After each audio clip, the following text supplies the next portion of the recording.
Good day, class. So for today, you're going to learn the last of the separation processes, and this is distillation. And I'd like to start our discussion with this topic on a video that would show the importance of how distillation produces the materials that we are using in our day-to-day lives, and how it is even producing the raw substances or raw materials that are being used in the production of other materials that we are also using. So hopefully everything in the video would be clear, and the same thing with the audio.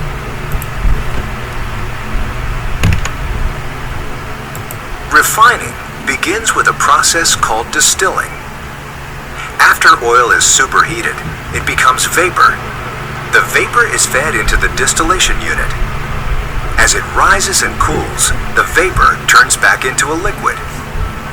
Using stacks of trays, the liquid is easily collected and separated by weight.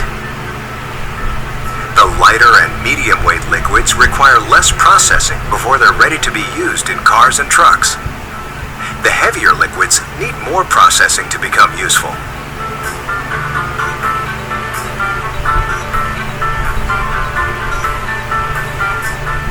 A process called cracking is used to maximize the usefulness of heavy oil. Heavy oil has long strings of carbon and hydrogen molecules. Using a catalyst, these molecules can be broken into smaller chains, transforming the heavy oil into lighter, more valuable fluids. Reforming is a process that increases the amount of gasoline produced from crude oil. One of the products separated in the distilling process is a liquid called naphtha. The number of carbon atoms in naphtha is about the same as the number found in gasoline, but their structure is more complex. Reforming rearranges the naphtha molecule, turning it into a usable gasoline-like molecule.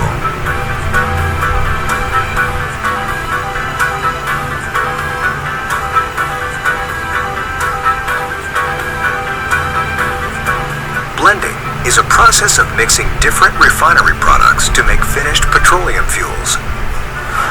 Gasoline, for example, is blended to achieve octane standards, creating the grades of gasoline you see at the pump: regular, mid-grade, and premium, that are necessary to meet the needs of specific engine types.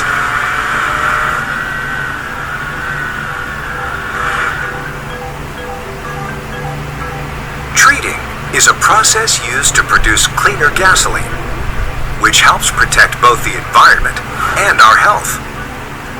Gasoline molecules contain impurities like sulfur that can be removed.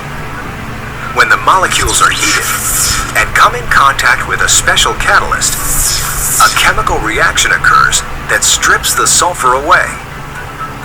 These sulfur compounds are used as fertilizers and in pharmaceuticals.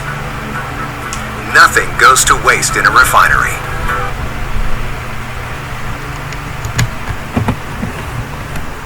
So that's it, class. How distillation produces the materials that we are using, and some are further processed to be raw materials in the production of other materials. Now, when we speak of distillation, so now we will define the process. It is a process that utilizes the vapor and the liquid phases, which are essentially at the same temperature and pressure in the coexisting phases or zones. Later in the discussion, you will learn that our distilling column, the equipment that is, has two zones or has two sections. And these phases, the two phases that are mentioned, the vapor and the liquid phases, are present in both the zones. Now, our distilling column uses random or structured packing materials in the form of, for example, the metal pall rings, and in the case of the structured packing materials, we have the interlocks packing materials. Now, it could also be using plates or trays to bring the two phases into intimate contact. Now, our equipment can be operated continuous or in batch mode depending on a number of factors, and three of which are being as emphasized in this particular part of the slide. So the three are scale, flexibility of operations, and the solid content of the feed. So there are materials that when heated form scales over a long period of time, and in the production of this scale on the side of the tube walls of our distilling column, it will hamper the heat transfer, or it will be a resistance to heat transfer. In terms of flexibility of operation, if we want our distilling column to process not just one type of feed but several types of feed, so these are things that we need to look into. So whether we would like to have it operated on continuous or batch mode. Now, the solid content of the feed has something to do also with the scale formation over long periods of heating for our material inside our column. So these three we are to consider as factors whether we would like our equipment to be operated on continuous or batch mode. Now, since our liquid and vapor phases are actually being produced from the feed, all the components that are present in the feed are also the same components that are present in the phases. So all, that is basically all components, are present between the liquid and the vapor phases. Now, our vapor phase is actually created from the liquid feed by vaporization. So you will learn that later in the slide how is this carried out. Now, our feed material, which is to be separated into fractions, is introduced at one or more points of our column shell. Okay. Now, in our case here, for our topic on distillation, we will just consider that our feed is introduced into one section of our column and that we won't have multiple feeds. Now, our liquid runs down the column and our vapor goes up the tray. So in that process, they contact each other countercurrently. Our feed is cascading from tray to tray where our vapor flows up the column. Now, the liquid reaching the bottom of the column is partially vaporized in a heated reboiler to provide the boiled up liquid, which is sent back up the column. The rest of the liquid that were not partially vaporized are withdrawn as the bottoms, or the bottoms liquid, or the bottom product. Now, the vapor that is reaching the top of the column is being cooled in a condenser and is being removed as the distillate. But majority of the distilling columns or rectification columns, part of this condensed vapor is returned back into the column in the form of reflux, the purpose of which is to provide the liquid overflow. But if you're going to read on several references on distillation, the reflux liquid also improves the purity of the final product, which is the distillate. So, with all the vapors being condensed by our condenser on top of our distilling column, a part of the liquid that is produced in the condenser is returned as reflux, and the rest now is our distillate or our overhead product. Now, we expect that in distillation, the lighter, or thus the lower boiling temperature components, will tend to concentrate in the vapor phase, or they will be the one that will be removed or condensed first, while the heavier, the higher boiling temperature components will concentrate in the liquid phase. Now, the composition of the vapor in the column in equilibrium with the liquid, and that is the vapor leaving a particular tray or stage which is in equilibrium with the liquid at its boiling point, should be different from that of the liquid itself.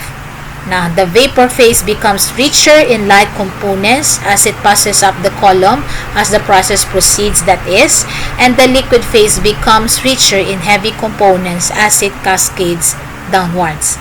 Now, the overall separation achieved between the distillate and the bottoms will depend primarily on the relative volatilities of the components. We know that distillation works on the difference in the volatilities of our components in the original mixture. So, the degree of separation will be dependent on these volatilities of the components. Now, it will also depend on the number of contacting trays in each section. So, we have 2 sections as mentioned. So, the separation will also be dependent on the number of trays in this section. And of course, the last, it is also dependent on the ratio of the liquid phase flow rate to the vapor phase flow rate in each of our section. Now, in referring to the section, now the upper section, we call it the rectifying section, and the lower section, we call it the stripping section. So far in the equipments that we have discussed in separation processes, only the distilling column has 2 sections or zones. Now, what you see here is an equilibrium diagram, and in this particular equilibrium diagram, you could see the relationship between the liquid phase composition of A to that of the liquid phase concentration of A, rather the vapor concentration of A. So, more fraction of A in the vapor and more fraction of A in the liquid. If these two are graphed, you will have this curved relationship between the two. Now, when we do McCabe-Thiele method, and the method is anchored heavily on graphical approach, automatically when we have finished plotting the XA against YA, we also write together with the curve the 45-degree line. The 45-degree line is part of the graphical method in which we need to construct the 2 operating lines, that is the enriching section operating line and the stripping section operating line, together with the Q line or the feed line. So without the 45-degree line, we can't do that. So we need to draw the 45-degree line together with the curve, illustrating the relationship between the mole fraction of A in the liquid to the mole fraction of A in the vapor. The specific curve that you are seeing here is the relationship between concentration of A, which has been seen in the liquid and in the vapor phases. Now, you see this distance between the curve and the 45-degree line. The farther is the distance between this curve and this 45-degree line, the better it is for our distilling operation, because it would be easier for us to separate the components of our feed mixture. If these two are very near each other, there will be difficulty in separating the components of our liquid mixture.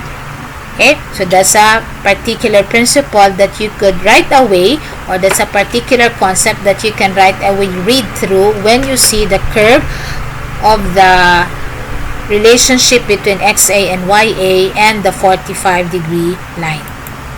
Now, there is another measure though. The curve with the 45-degree line tells you whether it would be easy to separate the components of the feed.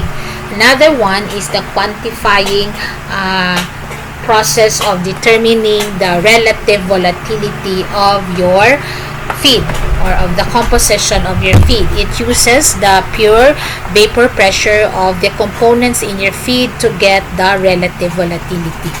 If the pure vapor pressures are not given, or if there's no property table that would lead you to the pure vapor pressure of the components, whatever is given in the problem in terms of the mole fraction of A in the liquid phase and mole fraction of A in the vapor phase, you can also use that in determining the relative volatility.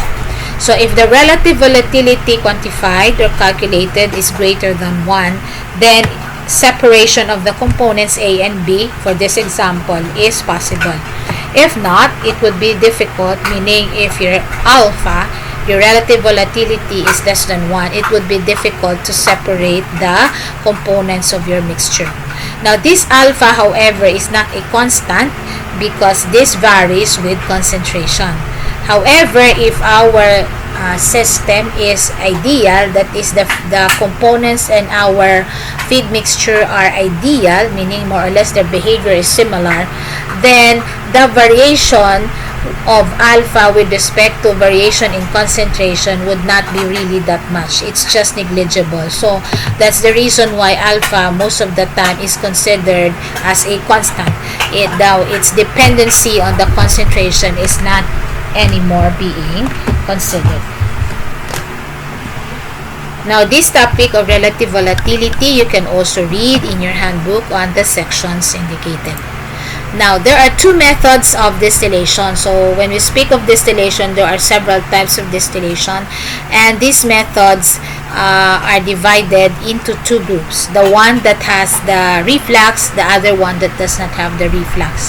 So, when we speak of method 1, this is the method wherein vapor is produced by boiling the liquid mixture in a single stage, recovering and condensing the vapors with no liquid allowed to return to the single stage still to come in contact with the rising vapors.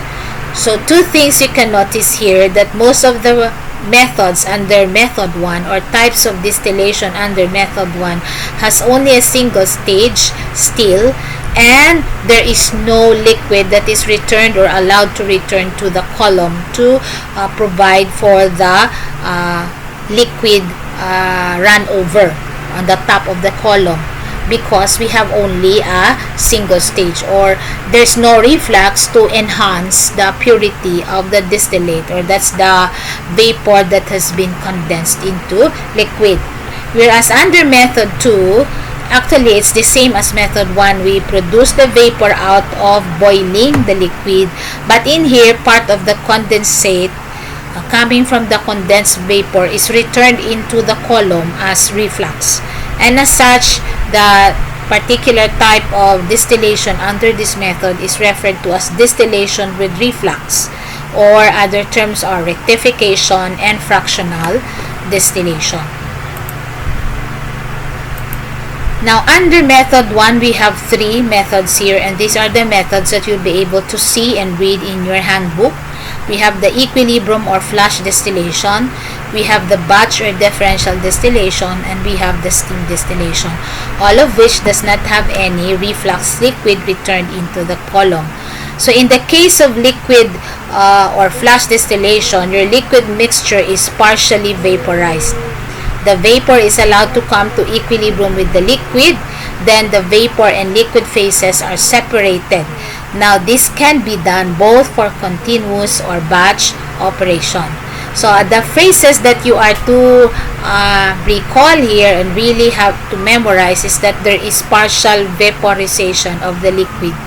The vapor that is produced in this partial vaporization process is allowed to come to equilibrium with the liquid, and after this process is reached, the vapor and liquid phases are being separated. So this can be done in continuous or batch mode.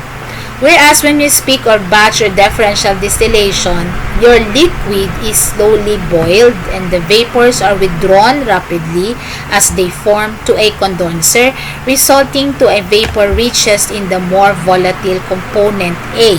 We refer to this as the first portion.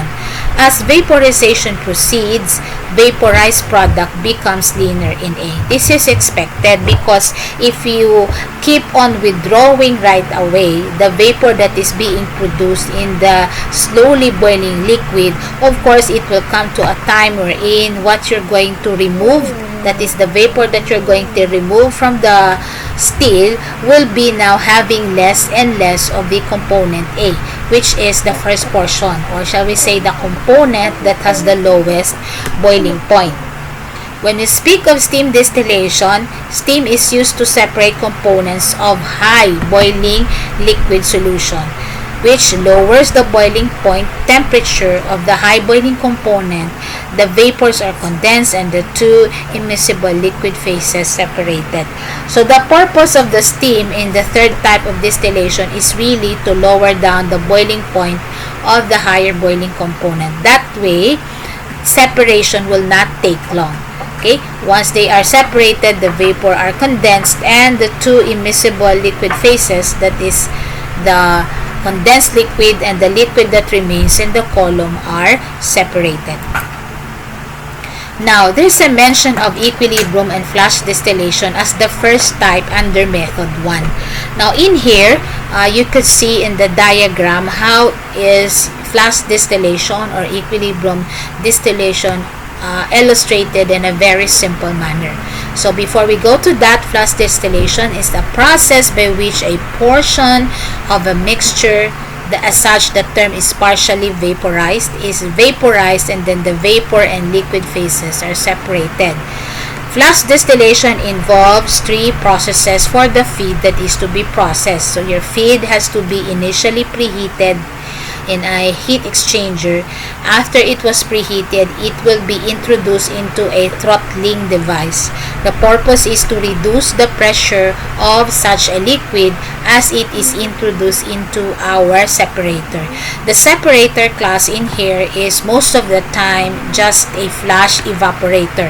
So when the low pressure liquid from the throttling device or valve is introduced now into your flash evaporator, the tendency is the liquid will go down and the vapor will go up. So that's how flash distillation works. Now I have here a video that will show how flash distillation works for a particular designed flash distillation equipment. So I'd like you to look into this simple video.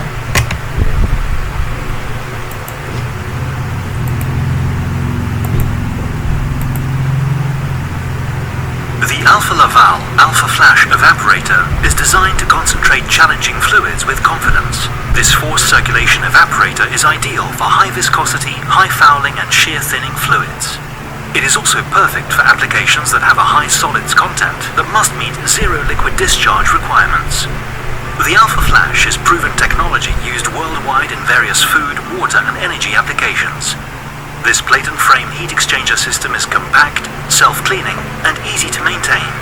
Its highly flexible design makes the Alpha Flash easy to configure to a broad range of operational requirements. A pump transfers diluted fluid into the Alpha Flash, where it blends with a large volume of recirculating fluid. The fluid is heated under pressure, so it does not boil in the evaporator heat exchanger.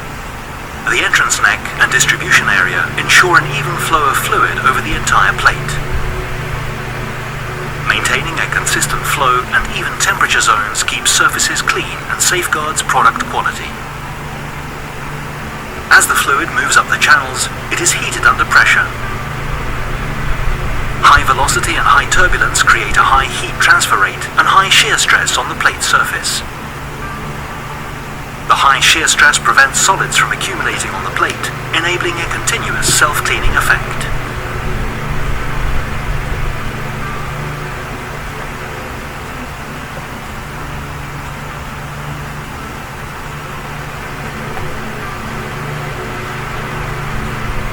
The heated fluid flows from the heat exchanger towards the flash orifice.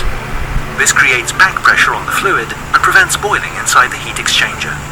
As the heated fluid passes through the flash orifice, the pressure drops and a portion of the fluid flashes to steam. The two-phase mixture enters the cyclone separator along a smooth tangential inlet. The centrifugal forces improve vapor-liquid separation. A low-density steam rises from the circulating fluid into the space above where mists and fine droplets are removed. The cyclone design reduces the risk of foaming and carryover, resulting in clean condensate. A customized vortex breaker smooths the flow of liquid to the circulation pump. The circulation pump transports the fluid through the Alpha Flash system.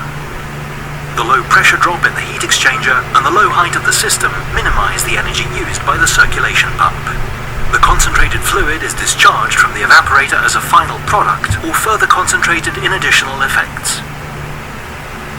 The Alpha Flash has many advantages, including high turndown ratio, ability to handle different fluids in the same evaporator, quick response to changes in fluid composition and or consistency, wide capacity range, cost-effective corrosion-resistant alloys such as stainless steel, Hastelloy and titanium. The heat exchanger opens easily, enabling quick, easy inspection and cleaning of all surfaces. To increase capacity or to improve flow characteristics, plates can easily be added or removed according to process requirements. Alpha Flash. Compact, self-cleaning, flexible, easy to maintain. Call Alpha Laval today and put Alpha Flash to work for you. Okay, so what is notable there, class, is that before your system or before your flash distillation tower will accept the feed that it is to process. It has to undergo preheating in that particular example in the plate and frame heat exchanger. Then it has to go throttling. It has to pass to an orifice wherein pressure will be dropped such that the separation of the vapor with the aid of the centrifugal force will be easy with the liquid. So the liquid will go down whereas the vapor will go up. So that's the process of flash distillation. In this case, however, the equipment that is being used in separating is a flash evaporator. Now, in flash distillation, we look into one of the simplest form of distillation or method of separation. Now, the feed stream is flashed into a chamber or flash drum, and the liquid and vapor are allowed to separate under equilibrium. It is flashed by throttling the feed stream through a nozzle or valve into the chamber where the pressure drops through the valve. So I think everything is being discussed in that particular flash valve evaporator. The more volatile component will be concentrated, of course, in the vapor stream, the less volatile in the liquid stream. The system is very close to a single equilibrium stage. Now, separation for this is usually not very high though because we only have a single equilibrium stage. But I think in terms of complexity, the setup is not as complex compared to a rectifying column or a fractionating column, which will be shown to you in a little while. Now, in flash distillation class, if we're really going to process problems or determine solutions of problems concerning flash evaporation or flash distillation, we need three equations for us to be able to do that. We need the equilibrium relationship, that is the equation that relates x to y, and that's the mole fraction in the liquid phase to the mole fraction in the vapor phase. We need to do mass balance or material balance, and aside from that, we need to do energy balance. Now, the extra challenge of having to do energy balance with a distillation problem is that you have to be provided with the enthalpies of the streams. Now, if your stream is each feed has different components. So as such, when we speak of components, we expect that our enthalpy table for this particular components will be unique compared to another. So it's not just a steam table that you're taking the enthalpies from. If this table is not provided for, an enthalpy table or an enthalpy diagram, then the problem has to provide for all the enthalpies needed. That is why it's very seldom given in the board exam or even discussed in the classroom because of this thing that the enthalpies of the streams has to be well provided. That way the energy balance equation can be made. But when we do material balance, it's just like making sure that you account the stream that is entering and equate it to the total amount of streams leaving. In this case, that would be the feed equated to the sum of the vapor and the liquid that is being produced from the feed. The Z, the X, and the Y represents the mole fraction of the feed, the liquid, and the vapor phases respectively in terms of a particular component in which we're using to balance in the said component balance equation. The Y equal to Kx is the one that is mentioned here as the equilibrium relationship. So aside from these two which you can set up, this has to be provided. Now, as for the flash distillation problem wherein it is assumed that the process is adiabatic, this will be your energy balance equation. And your energy balance will need the enthalpies of the streams in this case. So you will have the enthalpies of the feed if it's feed, and then you will have the enthalpies of the vapor, and you will have the enthalpies of the liquid. The reason why you have two feed enthalpies here, two vapor enthalpies, the same thing with the liquid enthalpies, because we are considering an energy balance for a binary system. So meaning this one is for one component in your feed, this is the enthalpy content, and this is one component, the other component in your feed, because we have two components. So that same principle you will apply for the vapor and the liquid. So you account for all energies that are present for all your streams. And the extra challenge is for this 6 enthalpies to be provided. If enthalpies are not provided, then we can go back to the basic formula for determining the enthalpy of a stream or of anything, and that is equal to mCp delta T. Now, since this is delta T, the delta T that we will be using in here will be the temperature that is given in the problem minus some datum temperature. So just like the way we do it in the process of evaporation in heat and mass transfer, the datum temperature for an SI set of units will be 0 degrees Celsius. The datum temperature for an English set of units is 32 degrees Fahrenheit. So your delta T will be the given operating temperature of your distilling column or the given temperature of your feed as it enters the column. That's your T final minus the initial temperature, which is your datum temperature. The two, when subtracted, will give you the delta T that will be multiplied to the CP, the specific heat of your stream, whatever stream we are considering here. Okay, I'm just discussing this in any way that you will encounter it later on. Calculation that is concerning flash evaporation. Now, differential distillation, or the second type under method 1, is a simple distillation setup, as you can see here. It could even be done in the laboratory. Again, the challenge of giving a problem concerning differential distillation or batch distillation is that the problem usually entails the use of graphical integration, and that would be an extra challenge because not all students are having a graphical calculator or have the skill in the first place of having to do graphical integration. But nonetheless, so it is a batch and single stage distillation. It is under method 1 that starts with the still pot, which is initially full, and it is being heated at a constant rate. Now, if you recall, there is rapid removal of the rising vapors in this type of distillation, whereas the liquid is being boiled slowly. Now, the vapor is richer in the more volatile component than the liquid. It follows that the liquid remaining becomes steadily weaker in this component, with the result that the composition of the product progressively becomes leaner in the more volatile component over time. Now, the special distinction of differential distillation is that the vapor formed over a short period is in equilibrium with the liquid, and the total vapor form is not in equilibrium with the residual liquid. The residual liquid that is being referred to in here, class, is the liquid that is left in the pot, meaning the liquid that has not yet been turned into vapor in the pot. That's your residual liquid. Then at the end of the process, the liquid that remains and is concentrated in the less volatile component is removed as the bottom's product.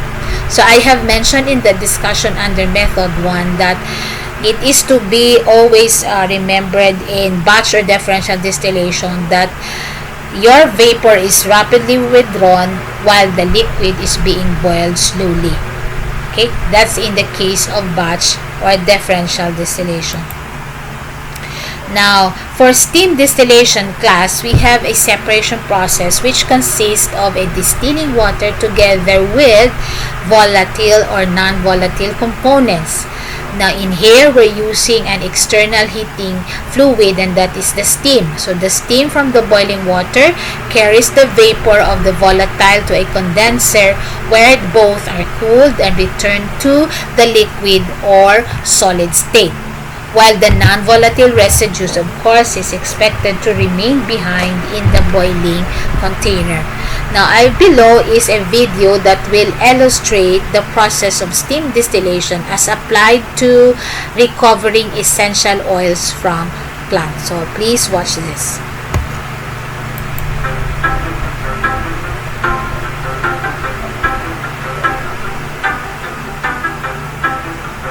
How steam distillation works. Most essential oils are produced by steam distillation. Steam distillation was invented around 1000 AD by Persian alchemist and healer Avicenna. It has been practiced for thousands of years since then, and is still one of the best ways to take freshly harvested or dried plants and extract pure essential oil. Take a look at this distilling apparatus. The bottom reservoir is filled with distilled water. Above is an alembic chamber that holds the plant material, often called biomass. The biomass is full of tiny sacs that contain essential oil. When the water boils, the steam passes up into the chamber. As the steam passes through the biomass, the temperature causes the tiny sacs to burst open, releasing the essential oil. The essential oil rises up with the steam, and together the oil and steam pass into a tube. This tube passes through a cold condensing chamber. The cold temperature changes the steam back into liquid, which drips out of the tube. The liquid collects in a new reservoir where the water and oil separate naturally. The water, which is called hydrosol, is left at the bottom, while the oil rises to the top. And lastly, the essential oil can now be collected and bottled.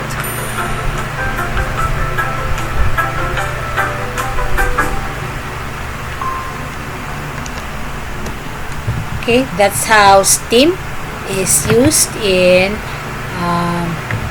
leaching oil from plants, or taking away oil from the process of vaporization with steam, condensing the steam with the oil, and then separation of the oil and the water after condensation. Now, under method 2, of course, we have the rectification or the fractional distillation, and this other two, which is referred to as the extractive distillation and the isotropic distillation. So when we speak of extractive distillation, we are using this particular process when the volatility difference between the components in our original feed is so small that we will be needing a very tall distilling column with a lot of trays inside. That way separation can be achieved. Now, to address this problem of having to construct a very tall column with a lot of trays inside, an MSA or a mass separating agent is selected that will increase the volatility difference of the components so that separation will be easy. Now, in isotropic distillation, actually its application is also for components of a feed mixture that are not so easy to separate. So isotropic distillation, from the term isotropic, is actually employed for mixtures which reaches a certain degree of equilibrium at a certain temperature. So reaching a state of equilibrium will make that particular mixture to separate at that particular temperature. So as such, it's named as rather isotropic distillation. So it's an alternative actually to extractive distillation.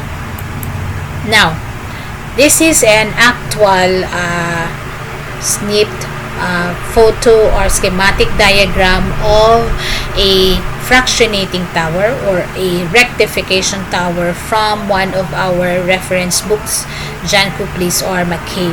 Now, this is how your distilling column is illustrated. So you have the feed introduced here in this part of the column.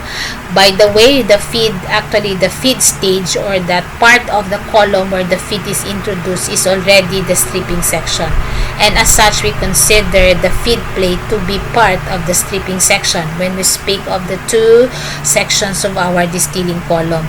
So we have the feed that is liquid here. It's of course expected to go down because we have holes here in our plate, and we also have the downcomer here, or the downspout, which guides the flow of the liquid. It's being collected at the bottom of your distilling column. Part of this liquid is introduced into the reboiler. That way there will be vapor that will flow countercurrent to the liquid that goes down. And this was discussed as the start of the set of slides. The rest of the vapor that were not turned into vapor is withdrawn as the bottom's liquid product. So of course our reboiler will be using steam to convert the liquid into vapor here. Now, as the vapor contacts the liquid that goes down, it's getting cooler and cooler, and then it's going to be condensed. So in the condenser, the vapor is now being turned completely into a liquid. So the liquid, part of that liquid is introduced back into the column as reflux liquid, and the rest are withdrawn as the overhead product we call the distillate. So in this setup, you only have one feed stream. But it could be that for a particular distilling column, you can have several feed streams, and you can even have what we call as side streams. And that is usually really employed in the industry wherein several substances are being withdrawn in the column, or the distilling column is producing several products or byproducts in just one operation. So the removal will be in the form of side streams, and the feed, of course, is sometimes adjusted in terms of where it is going to be introduced into the column based on its temperature. Okay, but this is the simple schematic diagram of a distilling column. We refer to as a fractionating column or a rectification column. Now, in this video, I want you to really listen, because this is where the detailed discussion of how the process of fractionation or rectification is carried out inside the distilling column, and what happens right after it's being separated into fractions. So please listen.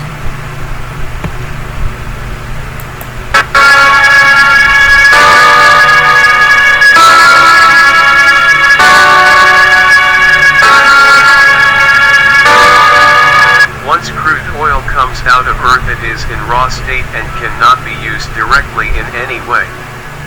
It must be refined to make it into usable products. Depending on the type of crude oil, it is treated by different refining processes to turn it into many useful end products. Mainly these products are fuels, lubricating oils, waxes, chemicals, plastics, and many other products used every day in modern society. The refining process takes place in 3 steps to change the crude oil into finished products. In this process, the first step is to separate the crude oil into its naturally occurring components. This is known as separation and is accomplished by applying heat through a process called distillation. To simplify the process, we consider one tower where distillation process is taking place. Crude oil is supplied to a furnace before the distillation tower, where crude oil is heated and vaporized, and it becomes the crude oil mixture. The vapor and liquid mixture is then fed into the bottom section of the tower. The feed section is the hottest point in the distillation tower and can reach as high as 400 degrees C. Components that are still liquid at this elevated temperature become the tower's bottom product. Components that are in vapor form rise up the tower through a series of distillation stages. The temperature decreases as the vapors rise through the tower and the components condense. The yield from a distillation tower refers to the relative percentage of each of the separated components, known as product streams. Products from the distillation tower range from gases at the top to very heavy, viscous liquids at the bottom. In all cases, these product streams are still considered unfinished and require further processing to become useful products. Light products, light ends, are further separated into propane, normal butane, and isobutane. This stream is often referred to as liquefied petroleum gas, LPG, and is sold as a cooking and heating fuel. Naphtha could be blended into motor gasoline, but is more likely sent to a catalytic reforming unit for octane improvement. Kerosene is generally treated and used as jet fuel. Heavier distillate streams are also treated and blended into finished diesel fuel or home heating oil, or are further processed in conversion units such as fluidized catalytic cracking and hydrocracking. The routing of these streams will vary as product demand changes to either maximize diesel production or gasoline production. Lowest end of columns, asphalt, power generation, and marine fuel.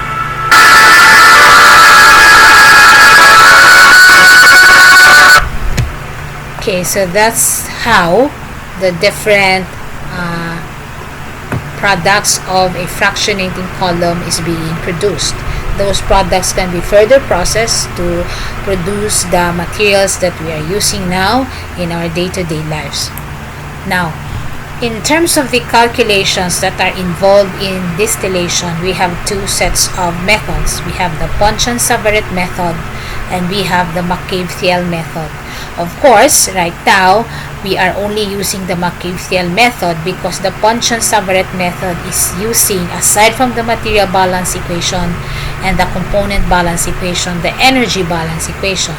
In the case of McCabe-Thiele, the energy balance equation is not anymore needed. So we only use the overall material balance and the component balance equation.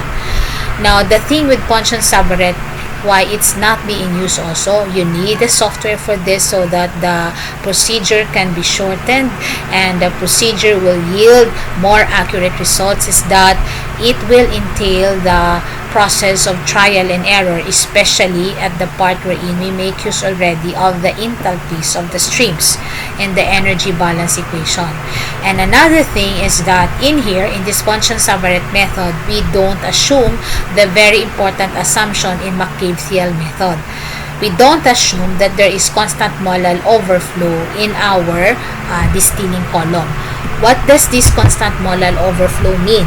This constant molal overflow means that the amount of streams that enters a particular tray, for example, the amount of liquid that is entering and leaving a particular tray, is assumed to be constant or equal.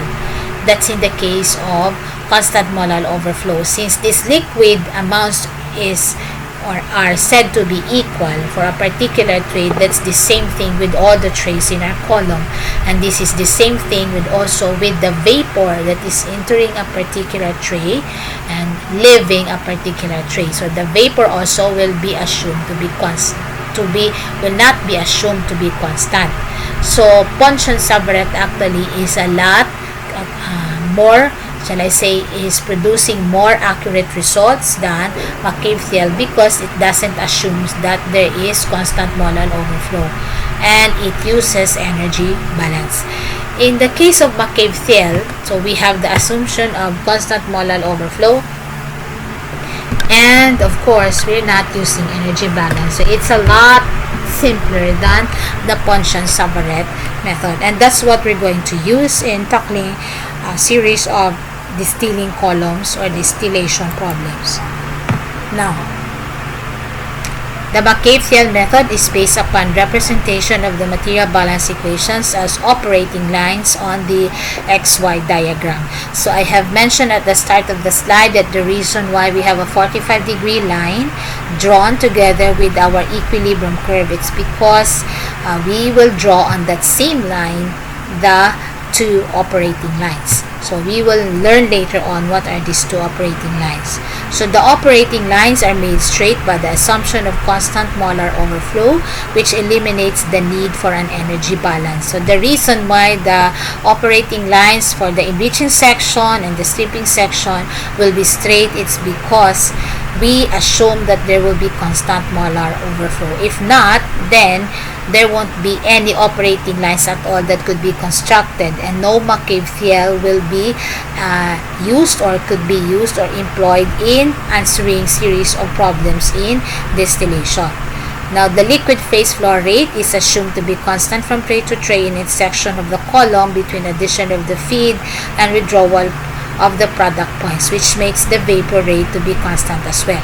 So this particular bullet explains in detail what I have explained concerning constant molal overflow.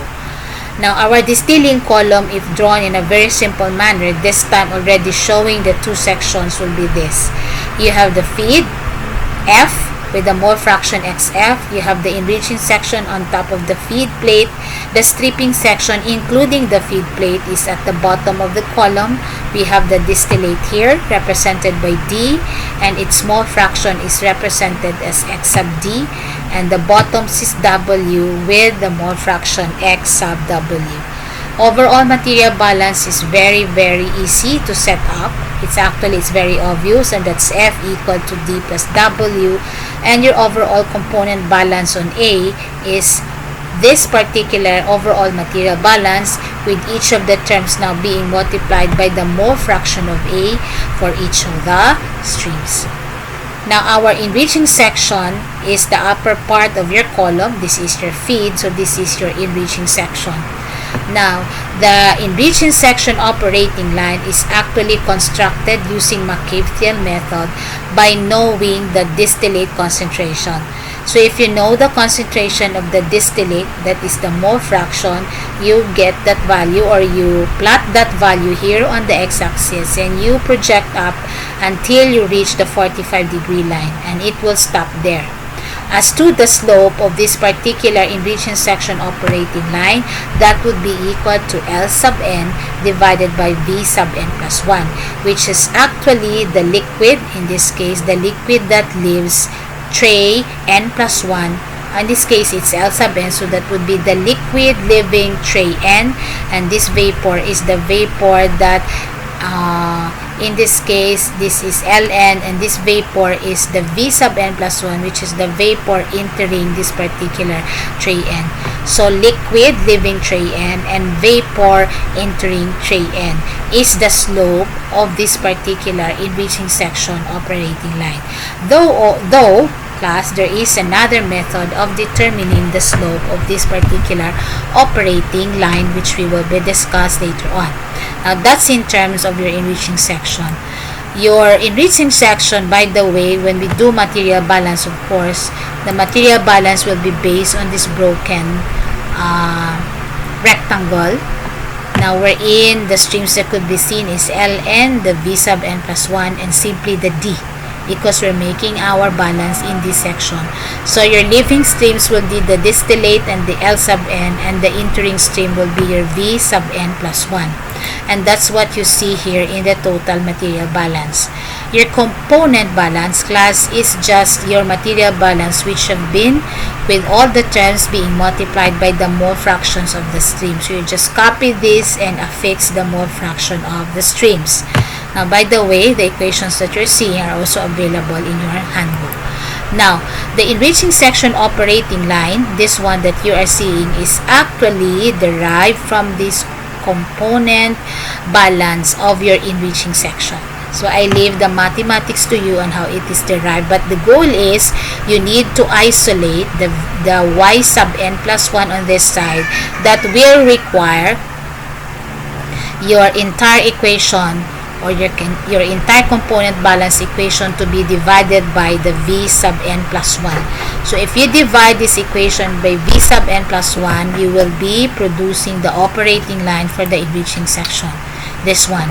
So since it is an operating line equation, we expect that it will have a slope and it will have a y-intercept, a portion on the y-axis where it will cross. Now you could see that this is M, this is your B, this is your X, and this is Y. I mentioned a while ago that the slope of your enriching section operating line, other than L sub n divided by V sub n plus 1, could be also determined in another method. So that other method that I mentioned is this. It will entail the use of what we call as the reflux ratio. The reflux ratio R. So if this specific value of L sub n and V sub n plus 1, which is most of the time not given in the problem, is not available, what is normally given is the reflux ratio. So with the reflux ratio, you just make use of that. So it's R over R plus 1, and you know already the slope of your enriching section operating line.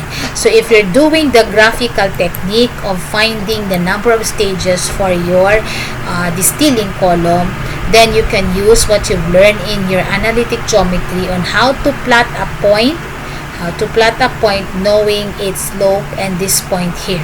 So you already have a point here on the 45-degree line coming from the projection of X sub D, which you have placed in here. Then you have the slope, which is R over R plus 1. This line could be plotted. Another method that you can use is the use of the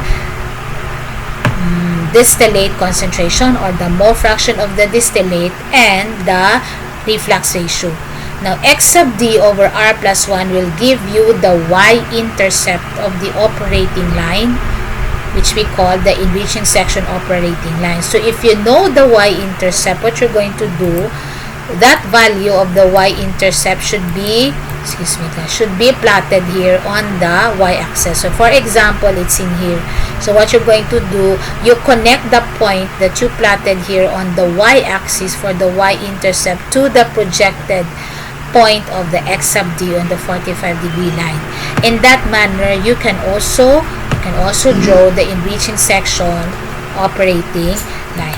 So that's how the graphical technique is partly used in plotting the enriching section operating line. Okay, now we go to the stripping section operating line. So your stripping section is below the feed plate, but the feed plate is being part or considered being part of the stripping section. Now the stripping section operating line this time is drawn also starting on the 45-degree line, and this time what you need is the mole fraction of the bottom's liquid. So from the x-axis to that value of the mole fraction, you project up until you rest on the 45-degree line. Now, when we plot the stripping section operating line, it will wait until we have plotted both the enriching section operating line and the feed line. So, I will discuss what is the feed line. So, you need to wait after you have plotted the enriching section operating line and the feed line, and then you plot your stripping section operating line, because your X sub W here that was projected on the 45-degree line will be connected to the intersection of the feed line and the enriching section operating line. So this would be the last line to be plotted. So the second line actually that you need to plot after the enriching section operating line is the feed line, or we call it the Q line. Okay, so for the enriching section, this will be our material balance. We do the same principle, we apply the same principle that we have applied in the enriching section, and this is our component balance. Now, our stripping section operating line will be based on that particular component balance in the stripping section. Now, just like in enriching section operating line, this is not given, this is not provided in any distillation problem, nor is this given also. You can have the W and the X sub W, but the thing is the V sub M plus 1 most of the time is not given, because it represents the amount of vapor that is leaving particular tray M, and it's not being stated because in the first place the M is an arbitrary plate that we have assigned a letter M to. So as such, this is not really given in the problem. So the manner of plotting the stripping section operating line, if we use the graphical approach of finding the theoretical number of stages, will really follow after we finish plotting the enriching section operating line and the Q line. Now, speaking of the Q line, our Q line, since it is a line, will be dependent also on two things. You need a point for that line, and you need the slope of that particular line. That way, you can have it plotted, and then the intersection of it and the enriching section operating line could be determined, and the rest would be a simple connection of the intersection of these two lines, the Q line and the enriching section operating line, with the bottom's concentration projected on the 45-degree line.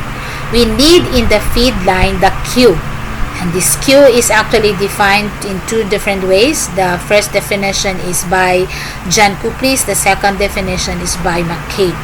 So Q is representing the heat to vaporize 1 mole of feed at entering conditions per molar latent heat of vaporization of the feed. Okay. In McCabe, it is defined as the number of moles of saturated liquid produced on the feed plate for each mole of feed added to the tower. If our feed has already a specific condition, that is, it's saturated vapor, saturated liquid, if it's cold feed, if it's superheated vapor, and if it's a mixture of liquid and vapor, we know its expected value. So if it's saturated vapor, your Q is 0. If it's saturated liquid, your Q is 1. If it's cold liquid, it's greater than 1, referring to Q. If it's superheated vapor, it's less than 0. And if it is a fraction of liquid and vapor, its value will be 0, between 0 and 1. So in that case, we need to determine the exact value of the Q for these 3 specific conditions. Okay, when feed is cold, when feed is superheated vapor, and when it is a fraction that is consisting of liquid and vapor.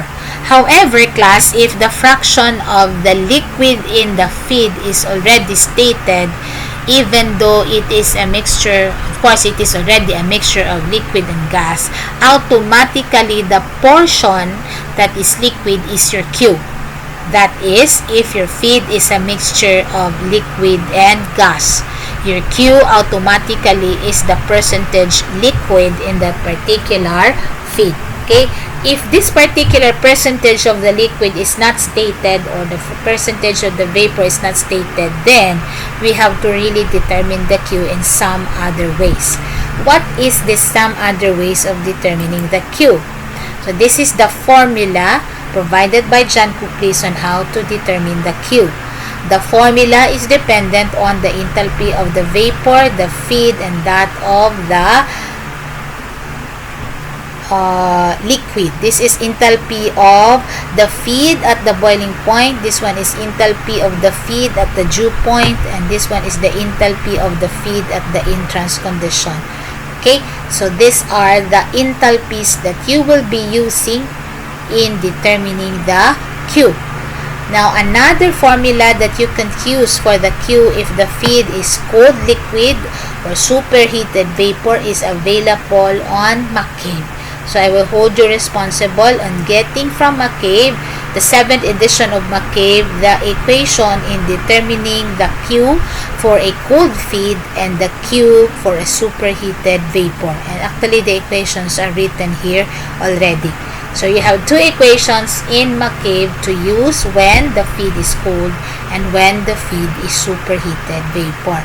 If it's a mixture, then as I've said, it is the percentage of the liquid in the mixture. If the percentage of the feed in terms of liquid is not given, then you have this alternative equation for Q to use. Okay? That's in determining the Q. Why is this Q very important in plotting the feed line in the first place?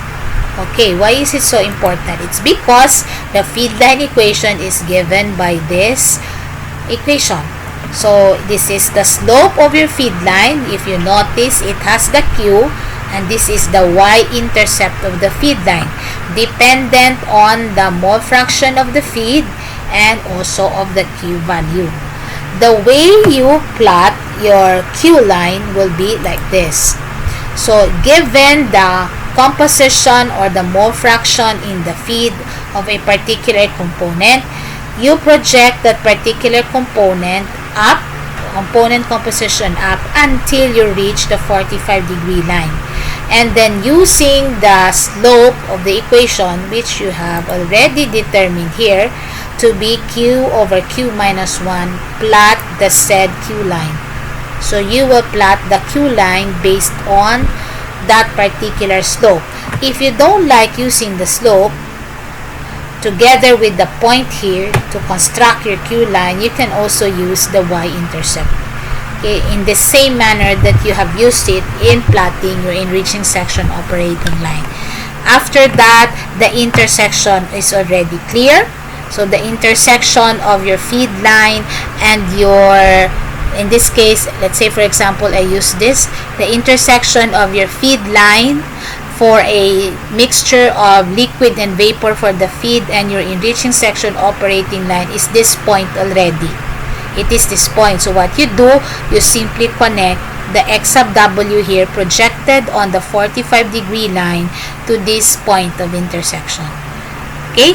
So this is just for a specific condition when your feed is a mixture of saturated liquid and vapor. Actually, the graphical approach is very tedious. But actually, when we speak of tedious, it really depends on the skill of the one who's using the plotting. There are students who would rather do the plotting. There are students who would rather do the analytical approach. And the thing is, both will actually give comparable results. It's just that during the board exams, of course, you will not do the plotting. You will just have to simply determine using a formula and a graph for determining specifically the number of stages and the location of the feed plate. But the purpose of me having to go through the process of determining the location of the feed plate, which I will be discussing in a little while, and the determination of the number of stages graphically, is because you get to see that the two sections actually are being connected here by the feed line, and how the three compositions of the bottom's liquid, the distillate, and the feed are being used in constructing this particular operating lines and feed line to come up with the number of stages. And it's very clear here on how you will count the number of stages on the enriching section and the number of stages in the stripping section. It's for the visual learner for really a clearer understanding. But if you're not visual and you're okay with just the plain use of the formula, then you will of course like the analytical approach. Okay? How do we determine the feed plate location? So I have two scenarios here. In the first scenario, this is not the correct way of determining the feed plate location, because what happens in here is the way the steps were made is until the end of this line that represents the enriching section. Actually, it should be not like that. When you make your step off from XD to X sub W or beyond X sub W, you make sure that you transfer from the enriching section to the stripping section at the very first opportunity. Not that you will finish making steps here based on the line or on the length of the line that you made for the enriching section. It should not be like that, but rather in this particular part here, you should have gone down straight to the stripping section operating line, because this is already the first opportunity from the intersection of the two operating lines that you will transfer from one zone or from one section of your column to another. So the correct way of determining the feed plate is this. So it's not for where the feed is introduced, but rather the feed was introduced on the second plate in here. Now, when you count for your number of stages, you have in this case 3, and this one is already beyond X sub W. So what you do, you approximate the next theoretical stage based on the percentage of the area of this triangle to the entire area in here. Okay? To the entire area in here. So what you're going to do, approximate this to be more or less 3.7 or 3. In this case 3.8. Depends on how well you read it, but it's not 4 but rather 3 point something. When you write for the theoretical number of stages class, you don't round off to the nearest whole number. You just use the actual stages that you were able to count off. But don't forget to subtract 1 from the theoretical number of stages, because the last step here actually is your reboiler. The last step is your reboiler. So in this case, since you have stepped off 3.7 for example, or 3.8, the actual theoretical number of stages is not 3.8 but rather only 2.8, because the last plate, as I've said, is already a reboiler or is representing your reboiler. So that's how we locate the feed plate, or we locate in which part of our distilling column should the feed be introduced. Okay? Now, For our McCabe-Thiele diagram, so this is how it looks like now. This is an example. So you have a stepping off here, and this is your Q line. Your stripping section operating line was connected to the intersection of the Q line and the enriching section operating line. Your feed rate, notice that your step 4 is still on the enriching section operating line here. So the transfer will happen on the 5th plate. So this is where your feed is introduced. That's how you interpret everything. So if you will be asked how many theoretical number of stages are in your enriching section, that would be 4. And then how many theoretical sections, or rather stages, do you have in the stripping section? So you have 1, 2, 3, 3 point something, 3.8, but subtract 1 because it's the reboiler, so only 2.8.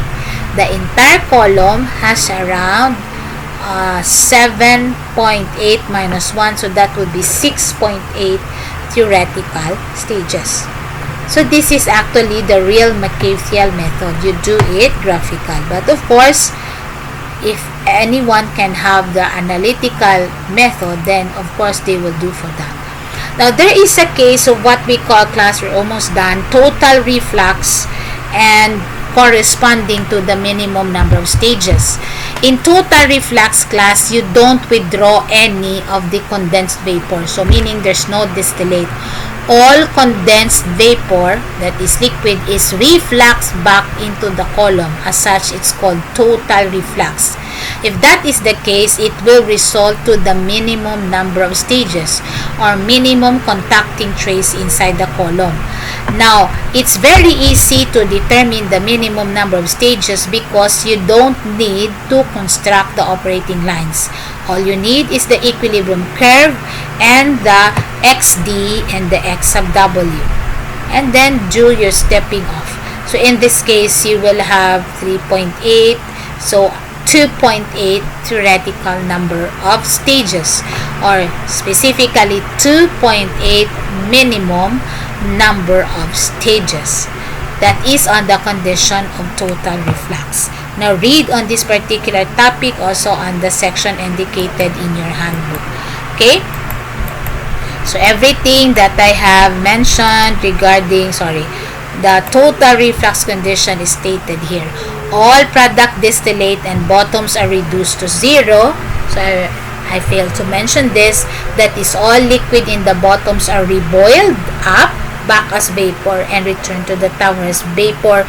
The same thing with the overhead condensed vapor, all returned to the tower as reflux. As such, total reflux. So I'd like to emphasize on the total reflux. So you have to take note also that the bottoms liquid is 0 because there's no bottoms liquid in total reflux. All the liquid is vaporized and returned back into the column.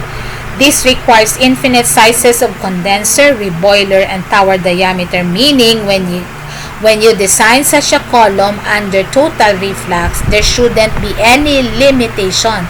Infinite sizes means there's no limitation as to the size of condenser, reboiler, and even the tower itself, how big a tower it is. Now, this gives the minimum number of trays to be used to obtain the given separation. So, okay, it's already mentioned. As to minimum number of trays, we have this particular equation by Finsky that gives the minimum number of trays theoretically. So it needs the distillate mole fraction, the bottoms mole fraction, and the relative volatility of the overhead vapor and the relative volatility of the bottoms liquid. Determining the relative volatility of the overhead vapor requires you the temperature of the vapor that leaves your column, so that you will be able to get the pure vapor pressure of the components of your vapor. That way you can get the ratio of the two based on the definition of relative volatility. The same thing is true with the relative volatility of the bottoms liquid. You need the pure vapor pressures of the components based on the temperature. Now, a total reflux class, the one that I have shown a while ago, resulting to the minimum number of stages, total condenser is used, meaning a condenser that will condense all the vapors back to liquid. And your reflux ratio in this case is equal to infinity. Now, Finsky developed an analytical way of computing the minimum number of plates to effect the desired separation based on this formula that I have discussed first on this slide. So it is to Finsky that we accredit the formula that determines analytically the minimum number of trays. Now, what is this minimum number of trays? So we have already the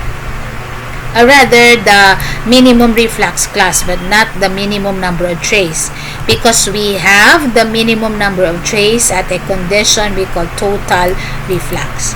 Okay, so in minimum reflux, the reflux ratio that will require an infinite number of trays for the given desired separation is your minimum reflux. How small a value is your reflux that will give you infinite number of trays. When we speak of infinite number of trays class, that would be many plates or many stages in your column. Okay, that will result to a very tall tower, that is. So corresponds to minimum vapor flow in the tower and minimum condenser and reboiler duties. So since you have limitless number of trays that should be placed inside your column at this particular condition, then we expect that this time you will have the smallest reboiler, you have the smallest condenser, and the smallest column. But as to the trays inside the column, as to how tall your column is, that is where you will get to compromise. You have smaller auxiliary equipment, smaller column, but in terms of the height, that's something to be considered, because in here, the infinite number of trays mean that you will have a lot of trays to use in this condition we call minimum reflux. The operating lines in this condition, if you're going to treat it in the graphical way, that is the enriching section and the stripping section operating lines, moves farther from the 45-degree line and closer to the equilibrium line, which makes the number of steps required infinite. The only thing that will simplify this particular discussion is the graphical method. You could see here, if we do it graphically, that at the minimum reflux condition, your two operating lines move farther from the 45-degree line and closer to the curve.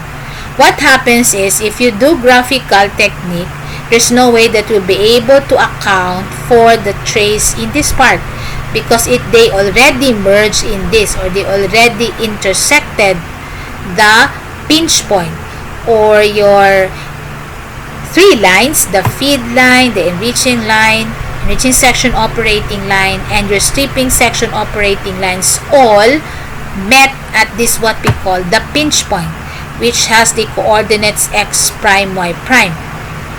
Then separation will not be any more possible in this case, because you cannot even already account the number of stages here. The reason why it's called infinite number of stages, because you cannot count it graphically because of this junction here where all the three lines met.